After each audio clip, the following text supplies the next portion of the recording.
I'm Ted Seides, and this is Capital Allocators. This show is an open exploration of the people and process behind capital allocation. Through conversations with leaders in the money game, we learn how these holders of the keys to the kingdom allocate their time and their capital. You can keep up to date by visiting capitalallocatospodcast.com. My guest on today's show is Scott Malpass, the esteemed Vice President and Chief Investment Officer of Notre Dame, where he oversees the university's $12 billion endowment.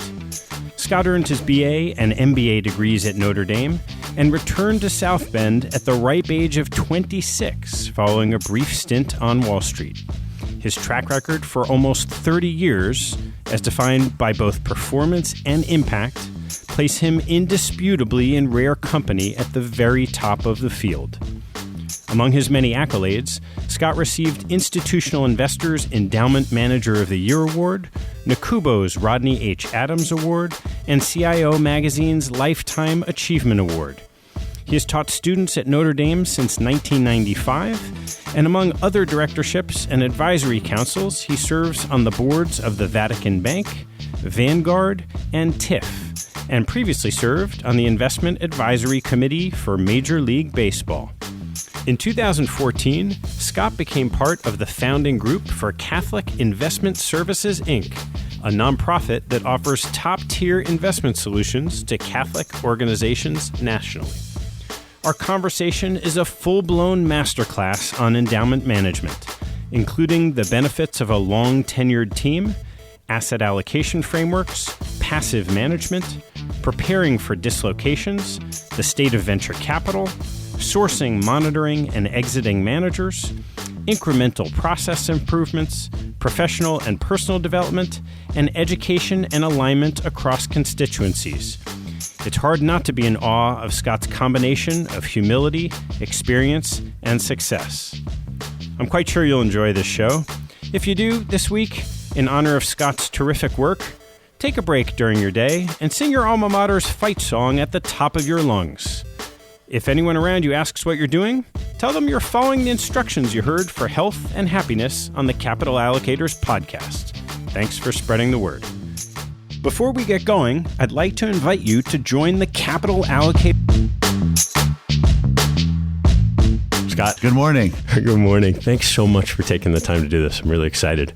Why don't we start with you just talking about how you got here in the first place as a 26-year-old? No, well, first of all, thanks for coming to Notre Dame. And I'm glad you got in, had a tour last night, see our beautiful campus. And, first day of classes, too. First day of classes. It's pretty a lot exciting. of energy out there. Very exciting. And it's part of the reason you come work at a university, is because of the students and the energy. And in our case, the Catholic mission is certainly a big draw. But I'm a Notre Dame graduate. Undergrad, I was actually a science major. Thought I wanted to be a doctor, so I started out pre-med. I love science. I think the patterns and frameworks and kind of analytical aspect of that I was always attracted to. But as I got toward my senior year, I really wasn't sure what I was going to do with that. And I ended up going to business school, fell in love with the markets, worked at the Irving Trust Company in New York City, which, as you know, was taken over by the Bank of New York many, many years ago. But a great place to learn. And they had this little investment consulting group that worked with their custodial clients on asset allocation and manager search. And I had this fabulous gentleman, Ralph Knisley, who was my boss, and he took me all over the country to meet with these pension funds and talk about asset allocation. I just found it very intellectually stimulating, very interesting. I honestly didn't know anything about venture capital or private equity or emerging markets. I was 23, 24 years old and was fascinated by all of that. Irving was the custodian for the Notre Dame Endowment, so I knew the CIO at Notre Dame, Father Richard Zhang, who I also knew from campus. He had been the rector of the graduate dorm. And ultimately, he was starting to try to expand the office and hired me as his assistant in August of 1988. He decided to move on to another assignment in the order 9 months later. So in April of 89, I became CIO at age 26. Wow. Which obviously would probably never happen again. I'm not even sure how it happened, but Bob Wilmoth, who was chairman of our investment committee, one of the great men that I've ever met, great business mind, huge, great, tremendous leader, motivator, he said, "Kiddo, we're going to do this together." And he just started delegating things to me. and let me run with it, but he was always there for me to give me confidence and make sure we had the resources and the budget to do this right. We sort of had this tremendous alignment of what we wanted to do, and it just evolved. And I was able to build the operation over almost 30 years now. It was really wanting to be back at Notre Dame and help with the endowment, and then Bob Wilmoth really helping me get this started. Just a couple of us with a kind of a vision and just day to day, just slugging it out. But I'm so glad I came back. I thought I'd come back for a couple of years and then they go back to Wall Street, and here I am 30 years later. Yeah, I can see how this would not be an easy place to leave. I mean, it is special. It is special. Thank you. One of the things that I'm really curious to talk to you about is your team and really the people involved. And across the board, if you talk about the people, there's your team and the staff, there's the investment committee, there's the investment committee chairs and managers, and there's just an unusual amount of duration across the board. Well, keep in mind, Ted, we're a place where we've only had 3 presidents since 1952. The average tenure of a college president is 4 years, so we've had 3 since 1952. The legendary Father Hesburgh, who just passed away a couple years ago, Father Malloy, and now Father Jenkins. We've only had 2 chairs of the investment committee since 1978, and I'm a CIO for 30 years. So it's a place that draws people in to the mission, and they stay, and they're really committed. So I've been able to assemble a great team that feels the same way. All of the core investment team are Notre Dame alumni. Honestly, I don't know if they'd want to do this anywhere else. I think they're doing this for Notre Dame. They might go work at a family office or something. They would not go work at another endowment. They're not, unlike sort of the Yale model, which is tremendous and putting out CIOs all over the country. But it's a different philosophy than we have in that regard. They want to be here and they want to be committed to Notre Dame. So yes, I have 8 directors. 3 of them were over 20 years. The rest are over 10, 15. Some are just younger. They're just at 10. But it's a very close-knit team, shares a lot of the same values, sees the bigger picture and what their work accomplishes for students and faculty. I always talk about financial aid. I think when I think about what we've done for financial aid and growing those resources so students can afford a Notre Dame education. And every day we see the tangible signs of that. We see them in the office and as interns. We see them walking around campus. And we know a lot of those young people can't be here if it weren't for our work. And that's very motivating.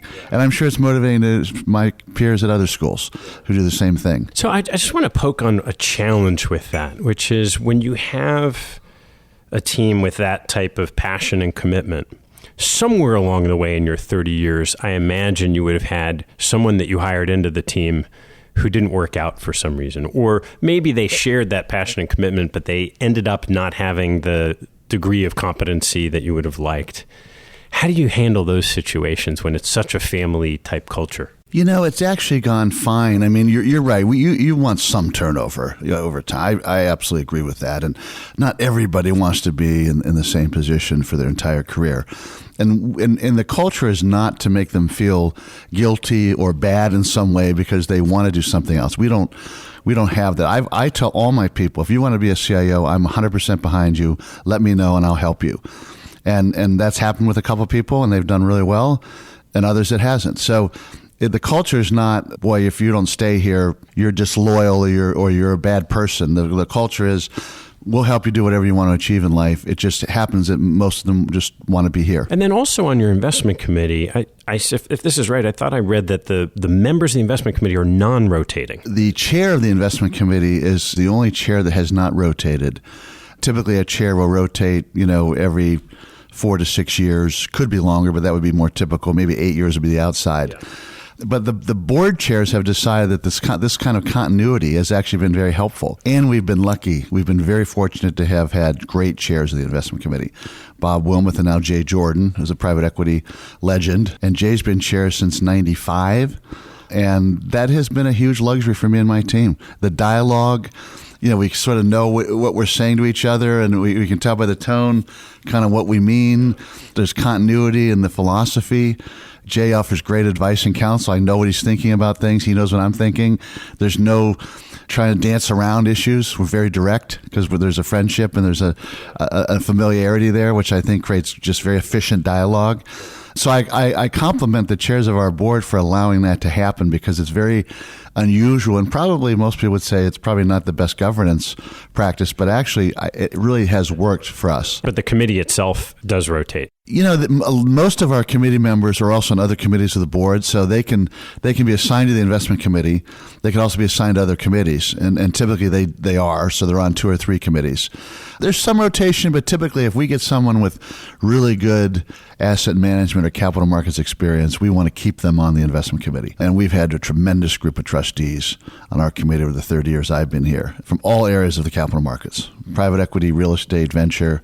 Very fortunate. Can you share an example of how having that continuity and kind of institutional knowledge over the years has either translated into a good or better investment decision, or something that you imagine might have gone a little bit differently if you didn't have the same type of consistency? No, absolutely. So the number one example I can think of would be going through the global financial crisis, where everybody's sort of rethinking everything, right? Liquidity, strategy, philosophy. Where do we go from here? We didn't know where the bottom was.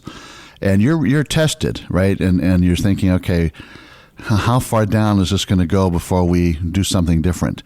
We never wavered, of course. I mean, we believe in our program, and, you know, there was not one single voice that felt we should be doing anything differently than what we're doing. We stayed the course. We rebalanced as we could. That was difficult because of liquidity, so you're a little more cautious there. But we came out of that very well. I think we were the only endowment in the top 20 major endowment that did not cut endowment spending. We actually didn't cut. We had a flat year and then up again. So that was very unusual. So just that we were all on the same page. We had a long-term approach and philosophy. We weren't going to change that. It was a very difficult time, but we stayed with it. And, you know, we went a little over $7 billion pre-crisis to high fives, and now we're at 12. So by not panicking and staying the course, so having a group that's been together a long time really helped work through that. Another example, we bought our first single asset in real estate, 100% ownership, direct asset, about 10 years ago. And a member of our committee was aware that I was wanting to do some of that. Not a lot, but some. Chicago in particular. It's great training for your real estate team to actually have a building, to work on budgets and deal with the property manager. It's great training. And he was aware that we wanted to do something, and he, being a real estate developer himself, he became aware of a property in Chicago, the old Santa Fe building, the Railway Exchange building, which we ended up buying in 06 and owned to this day. It's more than doubled in value. It's went from 70% occupied to 95. We're now have a whole new plan for the building. I don't think that would have happened had this person not known what we were doing and had interest in helping us find the right property to start that. Did it work in terms of the intellectual transfer of your team being responsible for building their knowledge base to make better partnerships? Completely. We are so much savvier real estate investors than we were prior to that. No question. You know, dealing with property management and all the details of a building. And even now, as we interview kind of restaurant operators, we're putting in a real nice high-end restaurant in the building. Just doing that, you know, has been fascinating. And I try not to get too, you know, spend too much time in those kind of details, because I want to stay a little higher than that, because there's so much going on. But I learn a lot from that myself. So I love sitting in those meetings with my team and being involved as much as I can. And how do you think about that sort of time allocation? Is that time best spent getting deeper, or would your team be better just doing what they do and looking for the next kind of entrepreneur to back? I think it's a balance for sure, Ted, and we talk about that.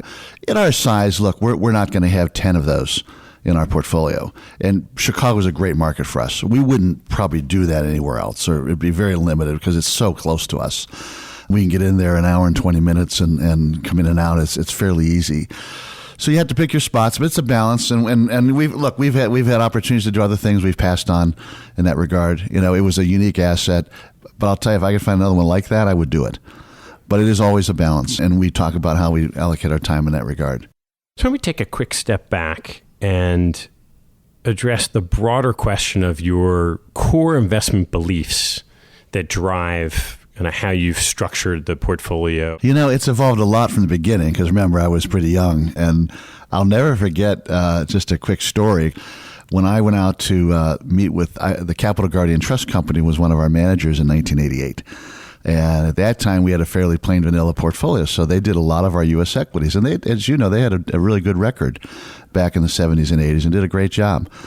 But I was talking with Dick Barker, who was president of Capital at the time. He was in the San Francisco office. He wanted to live up in the Bay Area. And I said, Dick, I'm up here and I'm hearing about more venture capital activities of large endowment funds. And we had a couple of very small allocations to Boston-based managers at the time. I had actually not met yet because I was just new. But I said, I understand most of the core folks are out here. Is there anybody you think I should meet with? And he said, well, my gosh, we helped fund Don Valentine. And you got to meet Don. And he called Don, and I went down there the next day. And that's how it started. Now we're, one of the largest investors with Sequoia in the country, and it's been a fabulous friendship and partnership. But that's literally how it started. And I didn't know anything about Silicon Valley and what was going on other than there was a lot of tech companies. But boy, did I get immersed in it the next few years. And it was a lot of fun to do as well. So, just the opportunity to start meeting some really smart, savvy people across all asset classes. And that was kind of how you started it. It's just, you get to meet this person, see what they have to say, meet the next person. I was at a point, when you're younger like that, I would meet almost anybody. I took meetings I would never take today. I'm sure you did the same thing. It's happened. And it was just, but I learned. And I tell my younger staff, you should do some of that. And I went to a lot of conferences and seminars and things that, again, I wouldn't do as much today because I don't think I get as much value today. But I did a lot of that then, not speaking, just sitting and listening. And I think you have to be open-minded as you're still forming your philosophy and getting a sense of what quality looks like and skill and the patterns of success. I think meeting a lot of people, and so the bad patterns stand out too. That's true. What today drives the core beliefs that overlie the portfolio? Well, we never called it the endowment model back when I started. That came from the press later. I'm sure my peers who've been around would say the same thing. We felt that being a spending institution and needing high real returns, we had to be in equities. But we wanted to diversify because we didn't want the risk of a single category. Pretty basic portfolio theory, to be honest. The twist was that the big endowments were really savvy at developing long-term relationships with the top people, getting them early, getting good alignment with them, and then staying with them for a longer period of time and growing with them. I think that the large endowment funds have done a really good job of that, unlike a lot of other kinds of investors. Some have now caught up. It's a lot more competitive today, right? But I'll give a lot of credit to Jim Bailey at Cambridge because Jim assembled a group of endowments in the 70s to talk about these issues. And that from those meetings came the endowment model. Now, the bigger endowments were able to execute it faster because they were just had the resources. So the Harvard, Yale, Princeton. But then you think about Notre Dame and Northwestern and others, as they started growing, they were doing the same things. But it was really the philosophy that Jim and his colleagues sort of put out really did help move this along, this thinking. So generally, we followed that basic approach, and we're just looking for skill wherever we can find it. It's so much more competitive. We're trying to get into with groups even earlier and help shape some of the terms and the alignment and capacity rights and just various things like that. We do more co-investing in real estate and private equity than we've ever done. So just more things that have control that allow us to really amplify and expand with our best partners, our exposures, things like that. And do you take a asset allocation framework approach? Are you more, as you're talking about it, it's more, let's find best of breed managers. Obviously, they own certain assets and that'll roll up.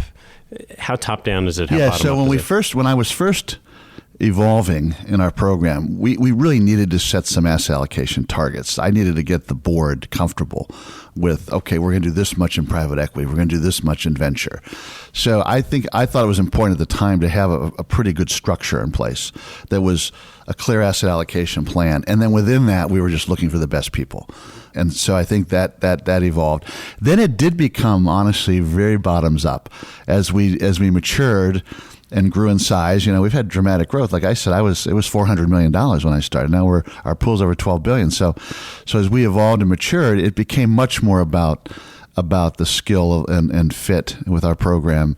I will say we've come back a little bit when you think about some of the market changes, the changes in market structure, the movement to passive.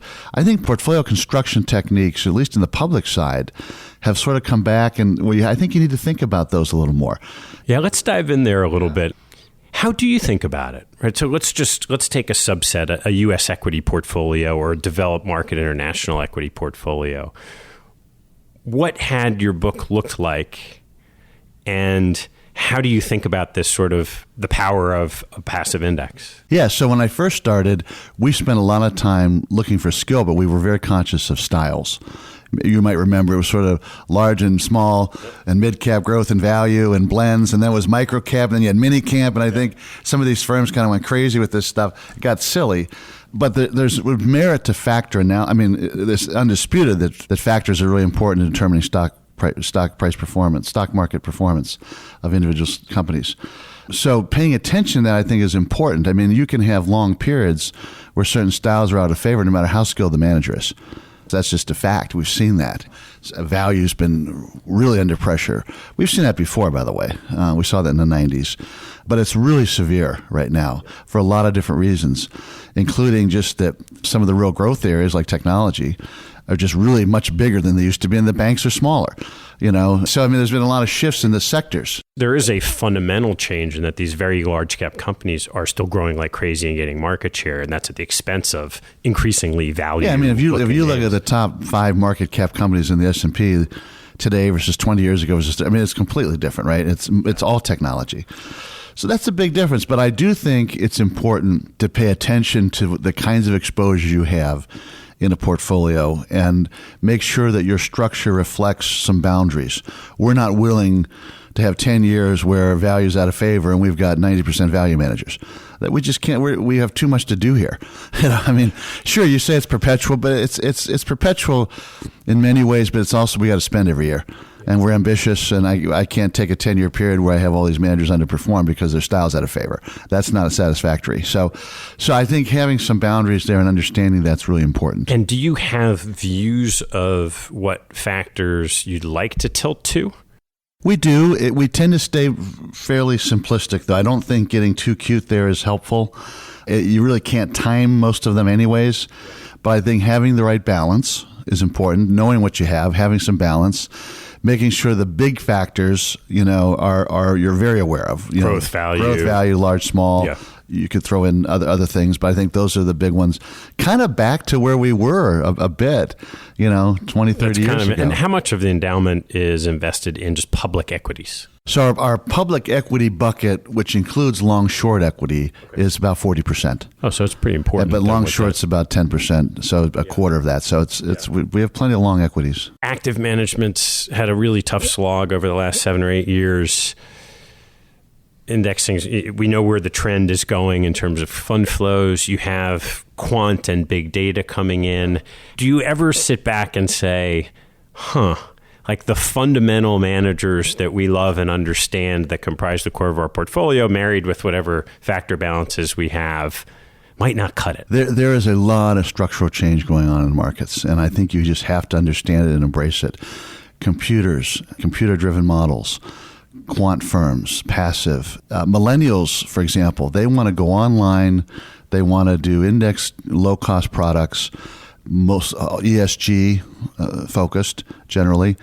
And they're not going to spend their time doing the research that we used to do on companies. They want it quick, efficient, and they want to move on to other projects. So for example, at Vanguard, where we pioneered passive investing, we're well over $4 trillion now. We're bringing in $300 billion a year. I don't see that subsiding anytime soon. It doesn't feel like it. Yeah, 30 million families investing with us in their various investment accounts and retirement accounts.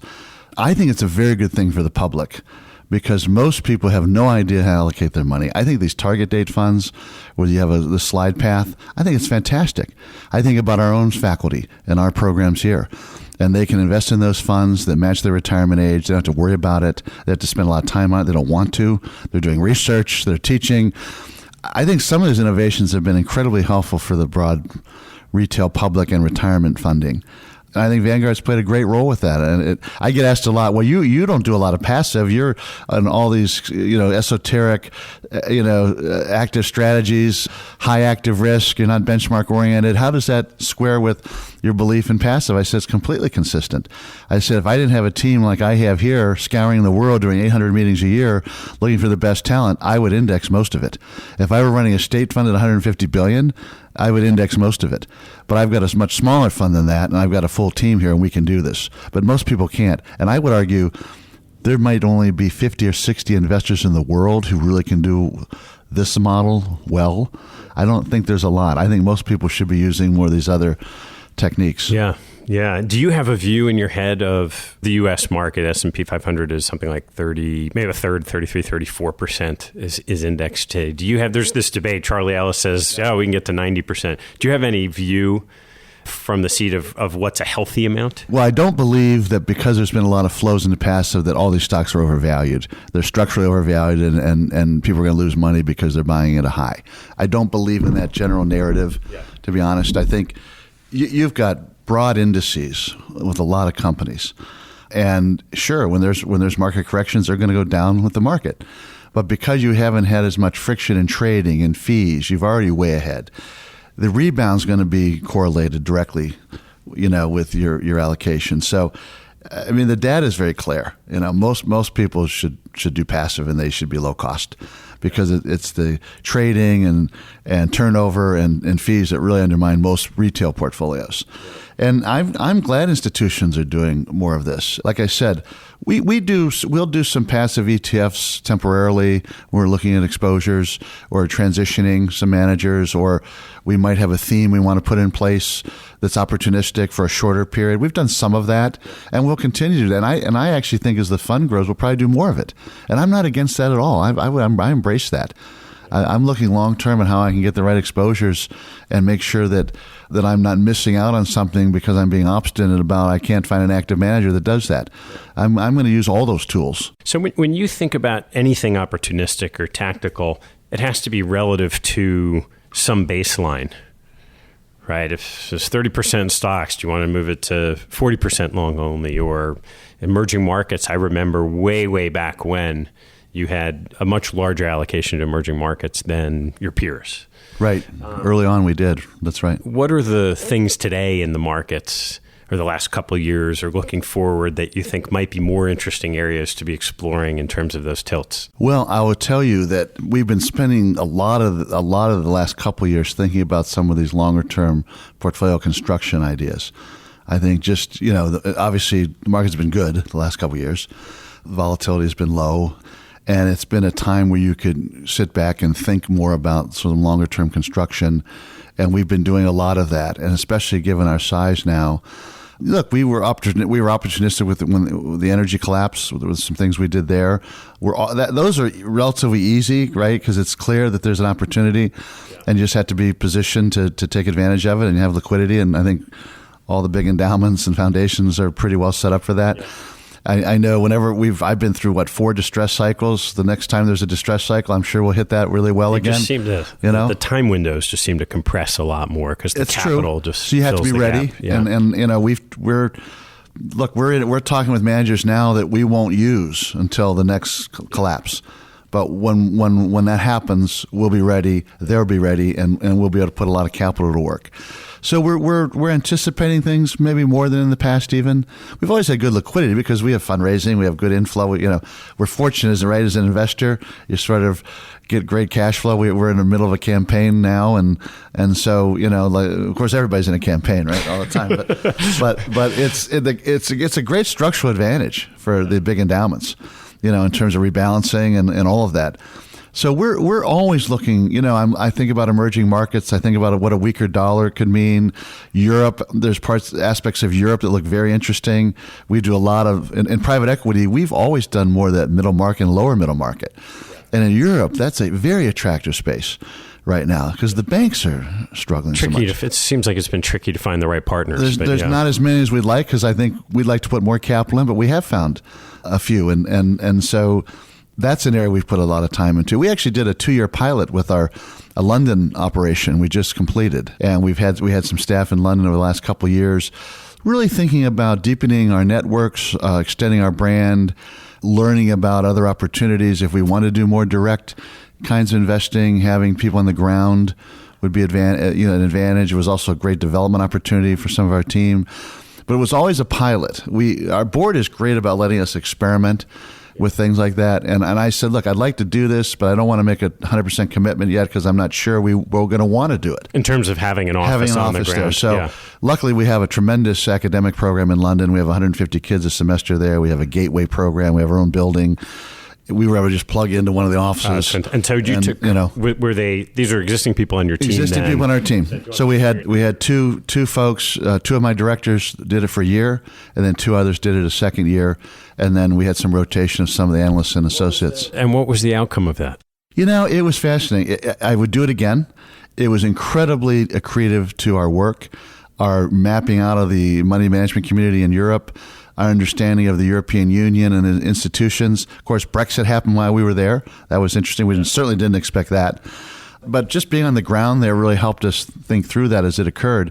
But, we made a lot of new friends. And we're there all the time. We were going all the time before that, and we'll continue to.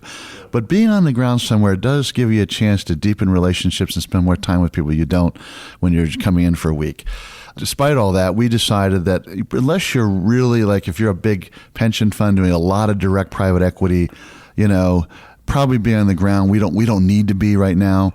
We feel that we sort of got a good feel for what's there, and we'll be able to keep up with it just through our normal course of travel. So we're taking a pause from that, but we could always restart it, or we could do it in another geography. Right. We could do it somewhere else. You do it in Asia, Singapore, or something.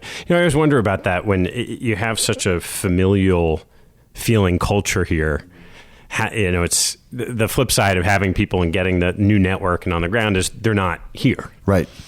I think that was difficult. Yeah. I think we determined over the 2 years that although I'm glad we did the experiment, that having them back here and being part of the day-to-day dialogue, same time zone, was more an advantage for us than having anybody over there on the ground. Yeah, it's not surprising. Those are tough trade-offs, especially, I'm sure when you started, I remember back in my early years, it wasn't a global investing business. No. You could do that trip to London once a year, and that would be just fine. That's right. There might be an alum there that helps you out. And there weren't very many people worth talking to. Part of doing London became such a gateway for the world. Everybody's in London, right? And I remember when I went over for 4 months when we started this on my own. I would live there for 4 months. I was surprised how many of our Chinese partners were coming through London for various things. I met them more in London that 4 or 5 months than I did going to China. It's just incredible. So we'll see how that evolves with Brexit. Some people are pretty negative about what's going to happen in London because of Brexit. I have no idea. We'll see how it shakes out. But there's going to be change, but that happened sort of late in our time there, so that wasn't a big part of our thinking. So you went over yourself for 4 months. What did that do to your team here? Well, they were coming through, rotating through, doing their normal course of work. So I saw everybody, throughout that period. I came back a couple of times. I had board meetings, and I had to be back. So I say 4 months, but honestly, I was probably there 2 months total, to be honest. So it was pretty short. Right, that makes sense. Talked about some of the things that you're looking at in opportunities. I'm really curious of your take on the pricing in the venture capital markets today.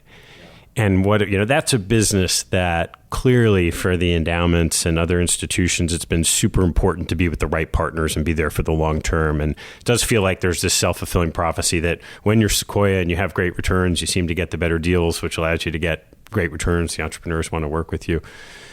What do you do, if anything, differently when it sure feels like there's a lot of capital flooding into these companies across that ecosystem? Well, because I have a 30-year tenure, I've seen some of this behavior before.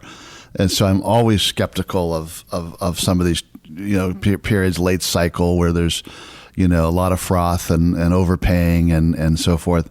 I think the data shows that 80+%, maybe 90% of unicorns don't make it. So I don't get too high and fired up. Is it really that many? It's a high percentage. Is that because in 2002, that's probably the only period of time where you had a lot of unicorns, right? Well, until now. Yeah. So it's a high number. It's at least 80%. And so, people say, oh gosh, there's so much fragmentation now in the venture community, and there's so many people raising money, and there's so many more players. That's true. Capital is coming from a wider array of sources, search funds, little angel networks, no question about it. But if you really look at what are the companies that really become big and sustainable, every cycle, there's only 2 or 3. The Googles, the Facebooks. There's only a couple, and those tend to be funded by the same people. So, yeah, more capital, wider arrays of sources of capital, but still it's a small group doing the big transformational companies. Look, we're very conservative in our valuations. We report what our managers give us on our valuations. They're very conservative. They take huge discounts. They're 20, 30, 40%, depending on the company. If anything, you could argue that we've understated the values. So if you look at history, they've been understated, honestly. But that's okay. We'll get the value out of it when it's appropriate, and when it happens, when there's a liquidity event, we'll get our ownership, and we'll go from there. So yeah, there's been down rounds this time in many venture holdings. They were probably ahead of themselves, and they probably should be some down rounds. What do you think about the implications of all of this capital at those sort of different stages of private markets, where now you're reading more about how the number of public companies has been cut in half? And a lot of that is because I remember back when the venture company wasn't often cash flow positive when it went public. That's right. Yeah, so I think there's 4,000 less public companies today than there were 20 years, something like that. It's incredible. Who would have thought that, 10 years ago, that would happen? I don't see that changing. Unless there's some regulatory change or some other issue structural change that would have caused people to think differently. There's just so much capital. Why would you want to be public? You can get financing. Uber, who's had their share of public relations challenges lately, but they could go get as much capital as they wanted, and so could a lot of other companies. So I don't see that changing anytime soon. So it's those are one of the structural changes I was alluding to that has made our job very different than what it was before. Yeah. Investors always talk about the issue of short-termism, particularly in the public markets. And I've just been stewing on this notion a little bit of that behavior is forced to be better in the private markets, right? You give your money to the venture capitalist, he has it for 10 years. Yes. They make whatever decisions they make about the companies, but because of the illiquidity, do you see that as you look through the venture capitalists to their portfolio companies that businessmen are making better decisions at all because they're still private? Yes, the answer is yes, but I do worry about short-termism in general as an investor. I think that is one of the biggest threats to high returns over the next 10, 20 years. I think financial media, social media, I worry about a next generation of people overseeing these kinds of funds having a very different time horizon than the folks who, for example, in my committee, who oversaw it the last 30 years, who really thought long term. I'm not too worried about it at Notre Dame because I think we have that in our culture, but I'm seeing changes in other places, not necessarily the big endowments, but I get calls from all kinds of investors, looking for advice. And some of the way they frame questions shows me that they're thinking very short term, quarterly, annual results. Even this annual beauty contest of the big endowments that Bloomberg and some of the financial media they love to get those numbers as soon as they can. I don't really think about the 1 year numbers very much. I've got a long-term strategy, and you have to have snapshots periodically. You have to compare, and I get all that. But a lot of that's noise in terms of earning the kind of returns long-term that we want. So I really worry about short-termism. Warren Buffett is so great about cautioning people about that. And he always talked about the stock. He always talks about the stock market as being the transfer of money from the active to the patient, and that's so true. And so one of the things I keep preaching to my team is we got to make long-term decisions, and we got to keep our eye on the ball. It's hard though. Yeah. The world's pressures are very short-term today, culturally, In markets, it's very difficult. Let's dive a little bit into the manager selection process. It's such an important part of what drives the returns. How do you go about sourcing these managers? Yeah, so a lot of ways. I mean, we certainly get a lot of ideas from our current partners, no question. They're the smartest people in the markets we know, or we wouldn't be with them, right? So they're really good. We're always asking them for ideas. They tend to know other smart people in their space, especially as they evolve. So a lot of ideas from our managers. We also, there's just a lot of friends of Notre Dame that we've met over the years, alumni, non-alumni, parents of kids, just different folks that we come into contact with.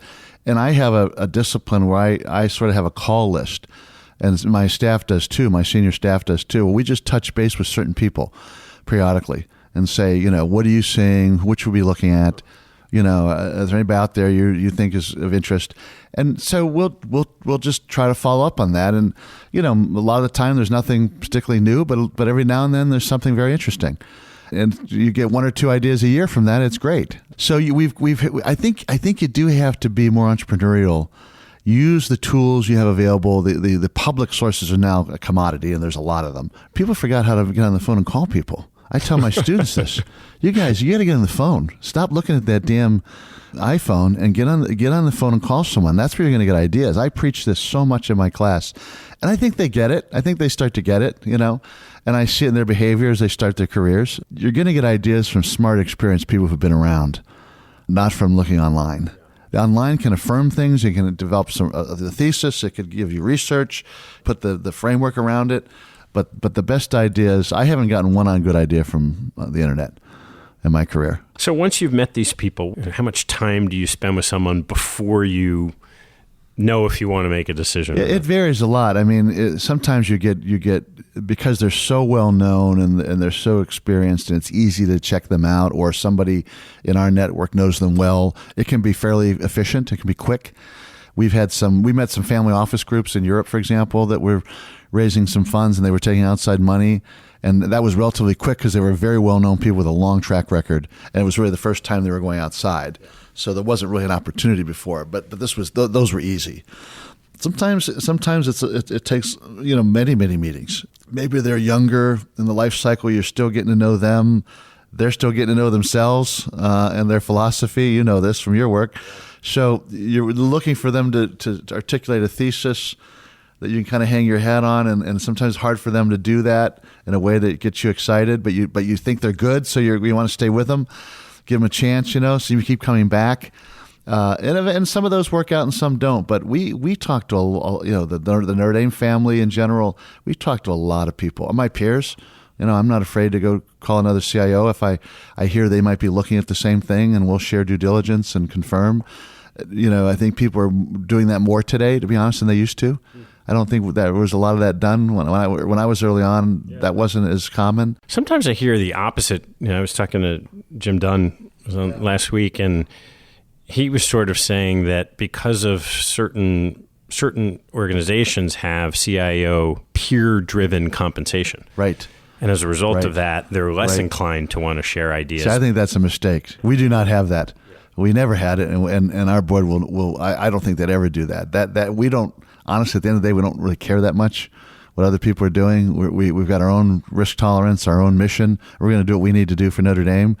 Over time, we think that's going to generate superior returns, and we're going to be at the high end of our peer group. But I think you just get obsessed with that, and it's a distraction. So maybe they're just taking my calls more because I've been around 30 years.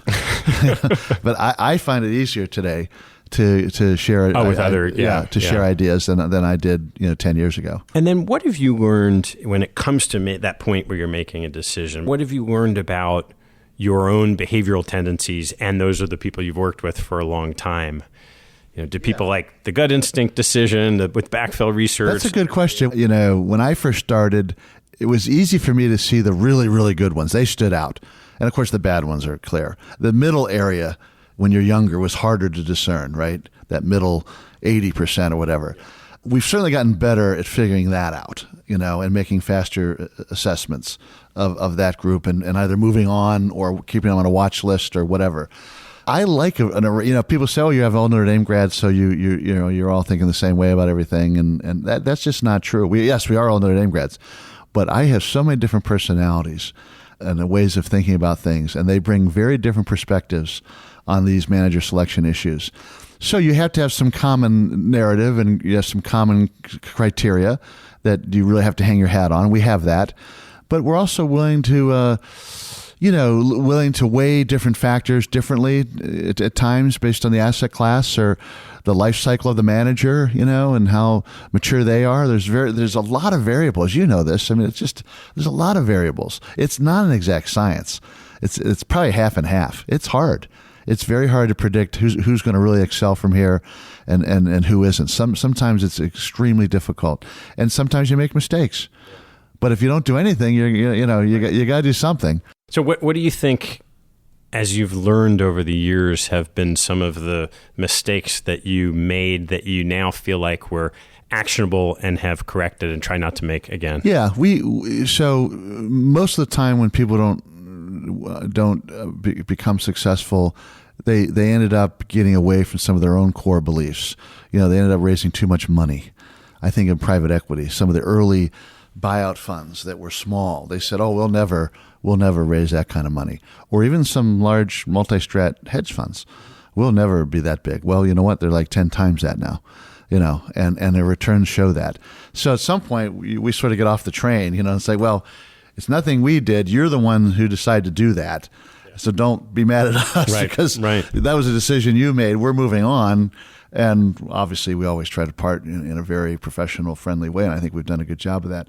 But at some point, size is very challenging for most strategies. There's some that it's okay, bonds, maybe large cap equity. There's some it's okay, but for most of our strategies, it's not okay. And then I'd say greed can come in. Sometimes the alignment ends up moving a different direction from what originally was, and that's also related to size, and that changes the relationship. So there's a few things like that. Yeah. And then there's people. They're people. Stuff happens in their lives, and absolutely. They become less focused, and they're not paying attention. I've seen that many times, and there's nothing you can do to get them back. So you've got to move on. It's hard because, and I tell my younger staff, we work so hard to build relationships and get to know people, and then when there's a separation, it's difficult. But we have to think of our client, if you will, our students and faculty of the university. And then it makes it a little easier knowing that we're doing the right thing for them. It always felt like such a subtle thing that you've had so much conviction in a particular person and manager. And okay, they're now not operating at the 100% capacity that you wish. Is it 90, 80, 70? And is that still better than, if they now have more perspective and balance in their life, can they still generate the same or better returns? Is the noise around that? It's so tough. Very tough. And some can generate, working 90% or 85%, they're still better than most of the people in their space. Right. And so you stay with them, but some can't. And that's just a judgment you make. And we're dealing with that now with some of our hedge funds. We've had longtime partners, some of the best people ever in the business. They're clearly not putting the time in they used to. They're great people, and that's their decision. At 80%, are they still better than most? Yeah, but at 50, no, or 60, no. That just can't be. It's too competitive. Yeah, and so you make those judgments. And do you tend to learn that following a softening in returns? We've tried to get better at anticipating that by just asking the right questions. How are you spending your time? What are your hobbies? What do you like to do? It's hard. Ultimately, you make judgments about their activities and focus. We try to anticipate and then move on while things are still good, but that's just super the timing of that is very hard. We are doing that better than we used to. It used to be a little more after the fact. We'd see it and then we'd say, all right, well, we're moving on. But I think my team's gotten better at anticipating some of that. I think it's so important because I used to always get concerned about that almost as a form of performance chasing. That yes, the performance has come off. Now you think you've identified why, and you think it'll continue. Well, maybe it will, maybe it won't. But you're coming out after they were just in a soft patch. Oh, exactly. So that's a lot of the skill we try to bring to our work. Is trying to figure that out. It just takes a lot of dialogue, but it's still hard. What are the creative ways that you've tried to evolve your monitoring process with the managers that are in your portfolio over the years? So we have a lot more analytical tools. The tableaus, different software, things that we use. We purchase some outside things. We're definitely, confirming our various exposures in much more sophisticated ways, and our risk, too, in much more sophisticated ways than we have in the past. That's relatively easy, given that we're still mostly have outside partners, and I think we have a good handle on all of that on a look-through basis. I was always definitely more qualitative. I would look at people, get to know people, and I could tell if they were good or not. Over time, I confirmed that more with analytical tools in my own development, but I've seen my team do the same thing. Some of them came more out of the quant side or were more comfortable with that to begin with, and they had to develop the qualitative side of their repertoire. So you come at it both ways.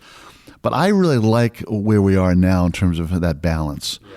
I think we've got a really good balance there. We have all the information we need and all the quantitative assessment, but ultimately it comes down to a lot of judgment about the people. Have you found that there have been instances either at a manager level or a portfolio level where the aggregation of that data informed you of something that you clearly wouldn't have known about? Yes. I mean, there's factor concentrations, that maybe were more extreme than we would have thought, growth or value or whatever the factor is. And currency exposures, tend to move around. Some of our managers hedge, some don't. We're not overriding that centrally at this point. We used to have a little more of a program there when we were more liquid in all of our exposures, but that's evolved. So you need more of these tools today too in a global world. I mean, look, most people were investing in China when we started, right? Right. Sure. Now you've got exposure to the emerging markets currencies that I think 13 or 14% of our currency exposure is emerging markets now. No one currency is overweighted. They're nothing bigger than 5-6%, so it's not a real concern to me. But at least I know that. Because if I had 13 or 14 in a single currency, I might try to hedge some of that, but I don't feel a need to at 5%. So all of that does factor into that makes portfolio a lot of sense. Decisions. I was wondering if you could just, not needing to name names, but wax poetic about one of the managers in your portfolio in a way that maybe people would understand how special they are to you in terms of their fit in your portfolio. Well, we have a lot. There's a lot of good ones and some great collaborations over the years. One of the things that I've really enjoyed is seeing operating executives who are real specialists in a certain industry and senior go off and decide to go into more of the private equity space and use their expertise to really partner with companies in their field. But then they know all the talent, they know all the CEOs, they know how it all fits together. And we're seeing more of that. But collaborating with us on the structure of the fund, the alignment of terms, the size, that's fun for us because we know they're good. We know they're really good. But they've not done that kind of investing before. And so just the fact that they call on us for ideas on how to structure the fund, what kind of terms should we have, how many LPs, what kind of LPs, all of that. I mean, all of us have been through this kind of thing. But I'm seeing more of that. And I really enjoy that. It's fun to sit down with some really smart people who they don't really know our business that well. We certainly don't know theirs.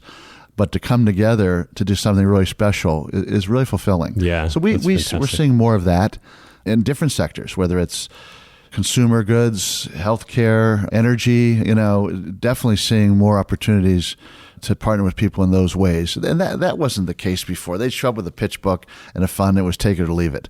There was no collaboration. It was like, you want in, or you don't kind of thing. And do you think they're finding you as one of a very small, I mean, you can imagine it's a couple of universities whose names, and that's just a result of having been in this seat. No, again, it'd be a handful of investors, and I'm sure there are others that are doing the same thing, where they just there's a tenure there, there's a staff there that's been around. They've seen a lot of models of this. I think about my private equity team. So on the private equity side, Mike Donovan, and his team, Tim Dozel and Brian Rona and those guys, they see so many patterns of success and failure, and a GP loves the idea of hearing about that, especially if they didn't come from the asset management business, right. which can be an advantage, right? They know their sector, they know the people. So we love that. There's a degree to which, as I'm sitting here listening to you, it almost feels like in a different context when you're talking to Warren Buffett, that you've been here so long and have done so many things right that you're in a position that you can do things, call it, I don't know if I'd say on the fringe, but the next interesting thing that not that many people could do or take the time to do. It's not sort of part of the core.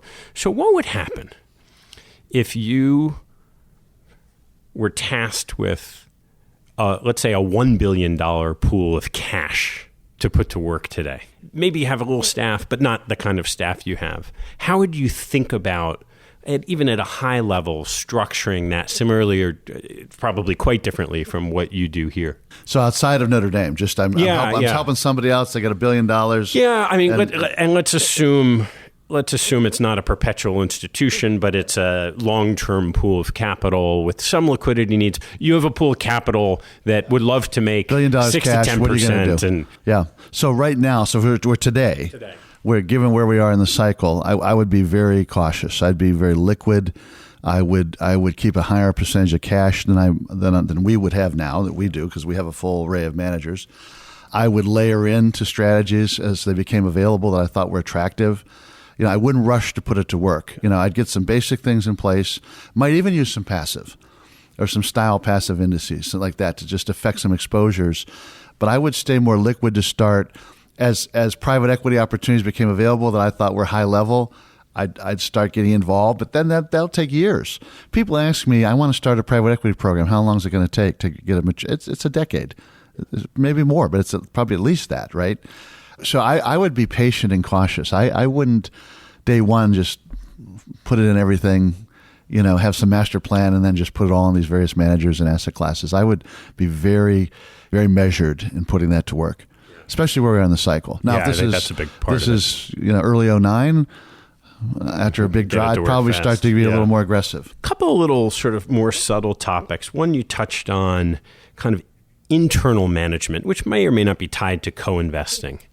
You talked about the real estate example early on. You mentioned co-investing. I know there are some other institutions similar to yours that say, nope, that changes the nature of the relationship with the GP. We're not going to participate in that. How have you thought about the benefits and drawbacks of doing more direct investment? Well, we're first of all, we're going to pick our spots. We're only going to do it where there's a real edge to doing it, and it only enhances our relationships. We're not going to do anything that's going to diminish or undermine key relationships. It's just that would be a huge negative overall. So we wouldn't even consider that. But look, we have a long-serving team with a lot of experience and knowledge. We have great partners. We should be able to use that in ways that others can't, people that don't have those advantages. We have permanent capital. We have a great institution. It's not going anywhere. We have a great board. We have alignment with our governance structure. So there should be advantages we have. We're sort of the ultimate long-term investor in many ways, right? And with tremendous advantages. And I think it'd be unfortunate if we didn't try to drive performance by taking advantage of more of that. So using our team and our history and our expertise and relationships, doing more directs, doing more co-investing, maybe having a bit of an in-house, even public portfolio based on various approaches, I think could be interesting and lower fee. And I mean, there's some advantages there, but it's all about, I don't get hung up. Some people get, we're going to do this and we're going to do half the funding and we're going to get really carried away. I don't think like that. I'd rather be a little more incremental in some of that, test it out, get comfortable, and then build on that. Sometimes we discard it then. There's been times where we went a direction very modestly, and then the markets changed or something happened, and we said, no, we're not doing that anymore. I remember a good example. At one point, it was very fashionable to want to buy a part of the GP or want to have an ownership stake or buy some of the cash flow of a hedge fund. We did one of those, and it's been fine. It's worked out. They're still a partner. It's been fine. But ultimately, I decided not to do that because I wanted to be thought of as independent in the market. I didn't want to feel like I didn't want other partners to feel I was somehow beholden to that firm in some way, or there was some conflict, and I wanted the relationship to be based purely on performance, not fee revenue. So we did one We decide not to do it again. Could we look at it in a different way at some point? Sure.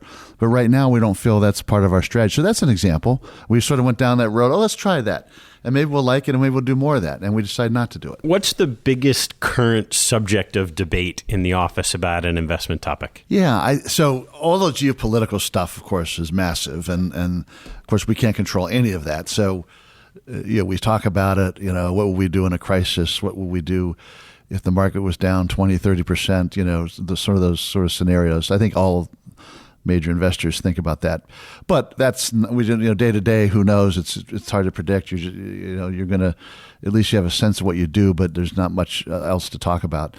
I think we're focused more on, okay, how can we drive our edge? What is our edge and how can we drive it? Thinking about maybe we have too many managers. Maybe we should have more concentration. Maybe we have more conviction. Probably an area we probably could do better at, bigger allocations to a fewer number of firms. The big endowments tend to have a lot of partners because they do so much private investing. But I think we're probably at the higher end of that. So that's something we talk about.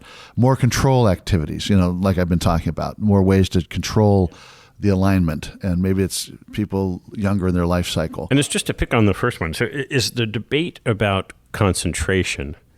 That's an easy concept for everyone to say, yeah, we should be more concentrated. Does the debate come in because you love your group of managers? Yes. So implementing that means we have to choose one son over the other, one daughter over the other daughter. Some of that. And then, look, to me, even though I went from managing $400 million to $12 billion, to me, 20 million is a lot of money.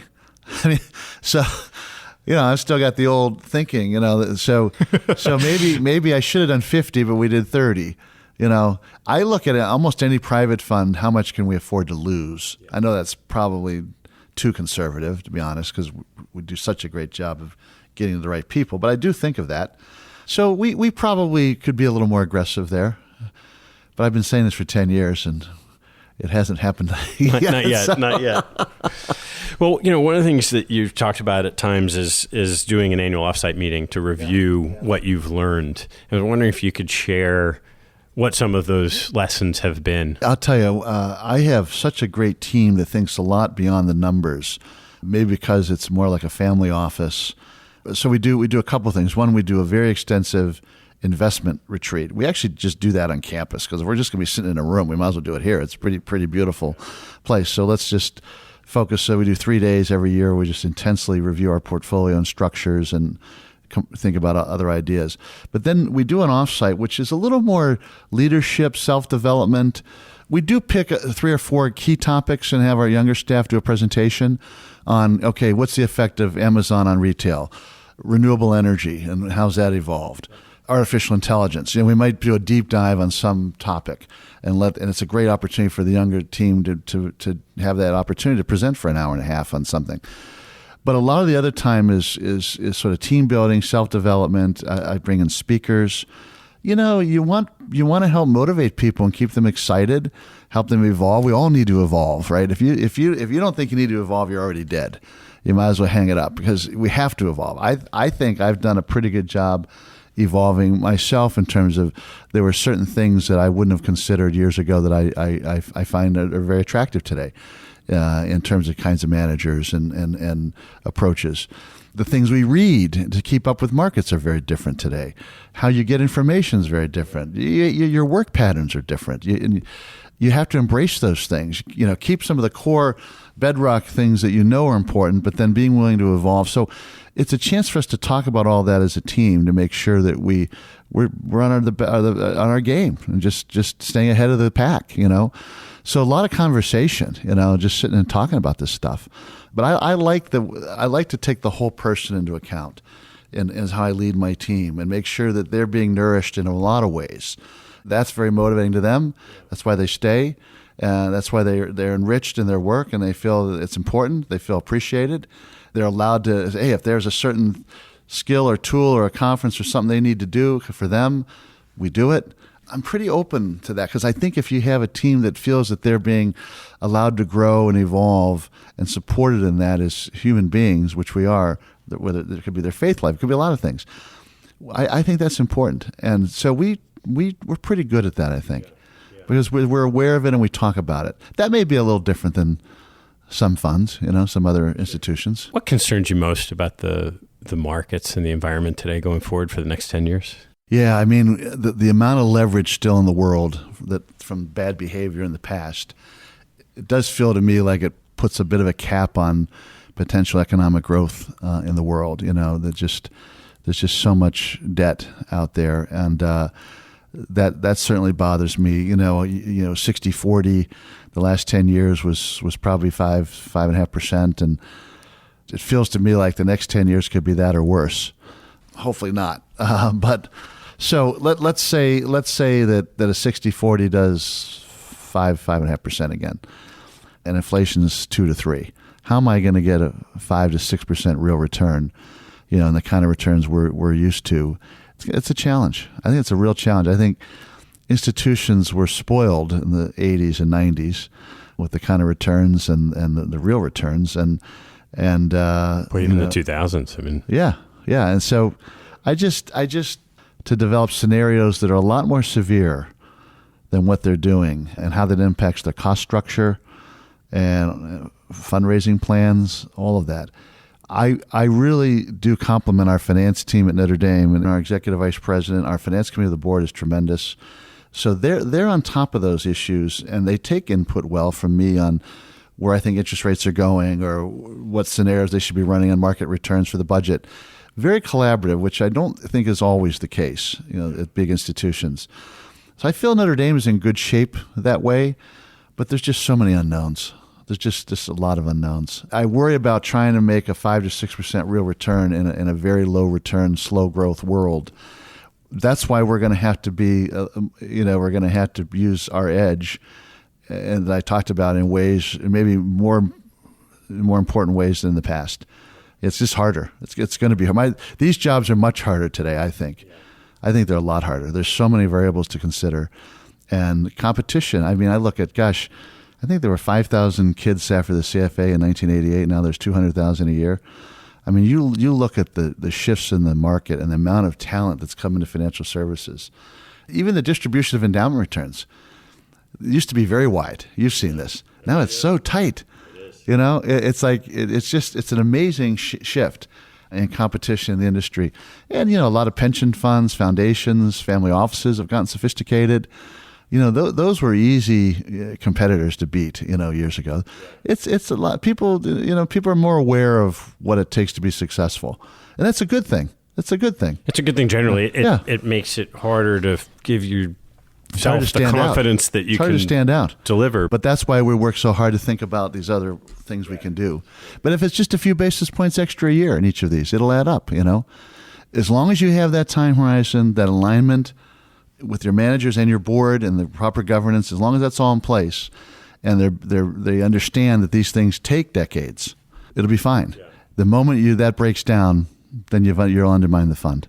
So I want to close and move towards a couple of closing questions with something that I've thought a lot about. This is clearly a mission-driven organization and very personal to you. And how often, when you're going through a tough moment, does that sort of come into your head?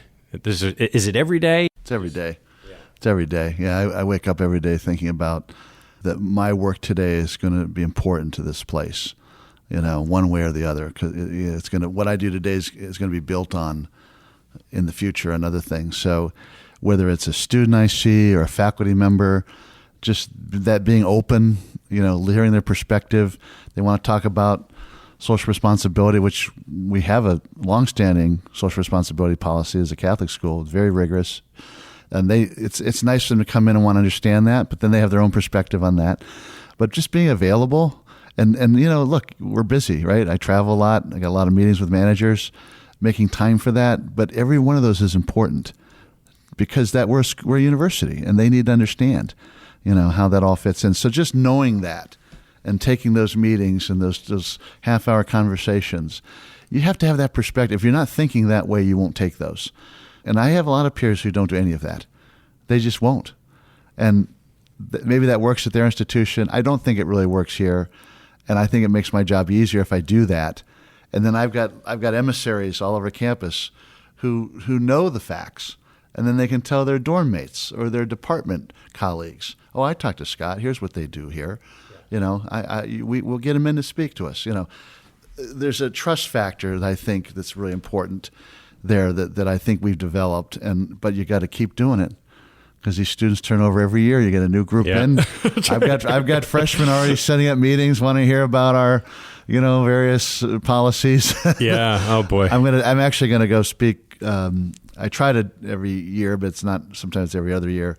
Just do a broad talk to the student body, whoever wants to come, but it has to be a student because I think it's important they have that opportunity and they can ask questions. So I try to be available. Fantastic. Yeah. You don't always agree on everything, but that's okay. So I want to turn to some closing questions. But before I do, I have a selfish question for you, which is I know that you're on the advisory board for Major League Baseball's. Well, they disbanded that. Oh, they did? Yeah, they started. So Dave Swenson was on that, and a few others. And the owners wanted a group they could use to bounce ideas off of and get a structure going.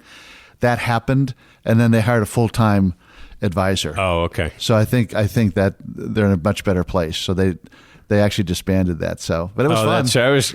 I'm a huge baseball fan, so that'd be a fun thing. All right. So a couple of closing questions. What is your favorite thing to do that is a complete waste of time? Oh my God. That's not one I thought of. Favorite thing to do that's a complete waste of time. I might have to think about that. What have other people said? There's a range of responses. I don't think there's I can't think of anything.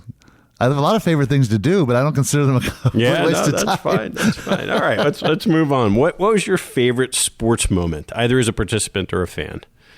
I have a feeling of where that would go. No, there's been a lot. I'd have to say the championship season in 1988 was my first year back working. Yeah. And the build-up to the Miami Hurricanes were sort of the king of college football in the 80s.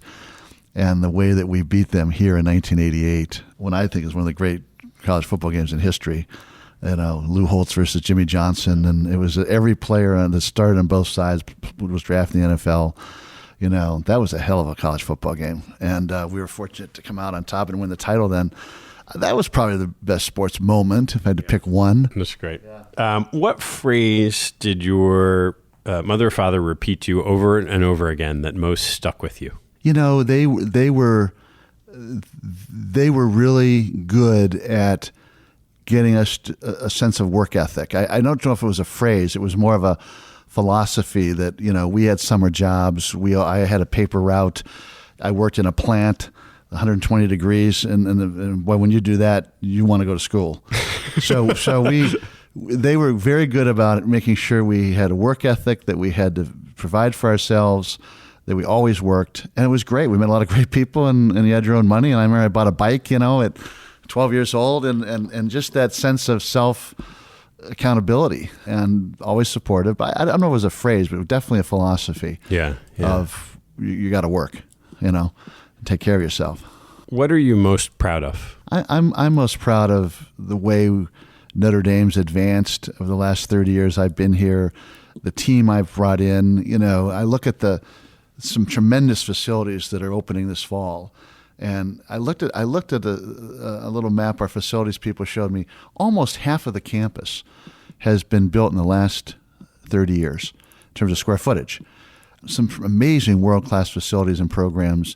So I'm just very proud to see Notre Dame, my school, doing so well academically, having a real presence in the global dialogue on important issues.